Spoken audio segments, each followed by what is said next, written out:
एक कथा के अनुसार एक रोज जब माता सीता अपने बगीचे में घूम रही थी तो उनकी नजर तोते के एक जोड़े पर पड़ी। ये जोड़ा आपस में कुछ बातें कर रहा था। तोते के जोड़े को आपस में बातें करते देख माता सीता के अंदर जिज्ञासा उत्पन्न हुई कि ये दोनों क्या बातें कर रहे होंगे। जिसके बाद माता सीता तोते के उस जोड़े के पास गई और उन्होंने सुना कि ये जोड़ा सीता माता और उनके पति यानी कि भगवान राम के बारे में बात कर रहा है।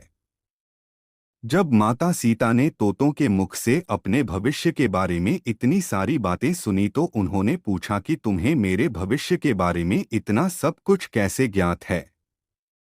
तो इसके जवाब में उन्होंने बताया वो वाल्मीकि आश्रम के एक पेड़ में रहते थे जहां हर वक्त माता सीता और भगवान राम के बारे में ही बातें होती रहती थी। तोते के इस जोड़े ने ये तक बताया कि आगे चलकर भगवान राम मिथिला आकर आपके स्वयंवर में शामिल होंगे और भगवान शिव के धनुष को तोड़कर आपसे विवाह करेंगे। अब अपने भविष्य के बारे में इतना सब कुछ जानने के बाद माता सीता के मन में अपने भविष्य के बारे में और भी जानने की जिज्ञासा हुई, जिसके बाद माता सीता ने तोते के उस जोड़े को बंदी बनाकर पिंजरे में डलवा दिया।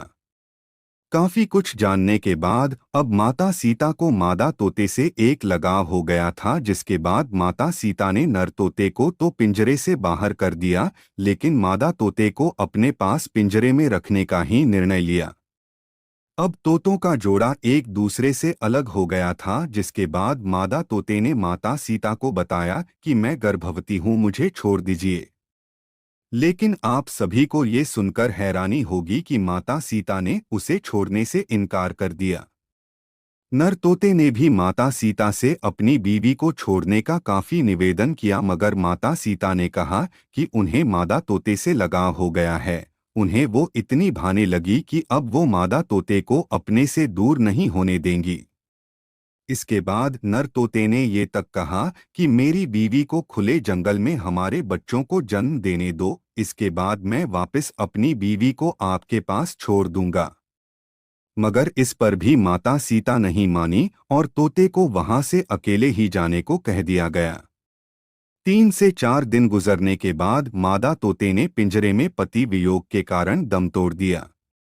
अब जब नर तोता अपनी पत्नी से मिलने महल पहुंचा तो उसने वहां देखा कि उसकी गर्भवती पत्नी प्राण त्याग चुकी है, जिसके बाद दुखी नर तोता सीता माता से कहता है, हे सीता, तुमने मेरी गर्भवती पत्नी को मुझसे दूर कर उसके प्राण हरे हैं। मैं तुम्हें भी ये श्राप देता हूँ कि तुम भी अपनी गर्भावस्था में ही अपने पति से अलग हो जाओगी और तुम्हारे अलग होने का कारण मैं ही बनूंगा। ये कहकर नर तोता वहां से उड़ जाता है, जिसके बाद वो सीधे अयोध्या जाता है और धोबी के रूप में जन्म लेता है।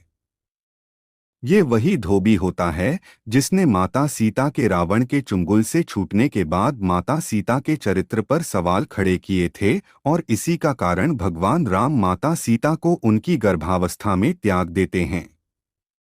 तो माता सीता को उनके इसी जन्म में उनके द्वारा किए गए इस महापाप का दंड इस तरह मिलता है। दोस्तों, वीडियो कैसी लगी कमेंट में ज़रूर बताएं, साथ ही वीडियो को लाइक शेयर ज़रूर करें। अगर चैनल पर नए हो तो चैनल को सब्सक्राइब ज़रूर करें।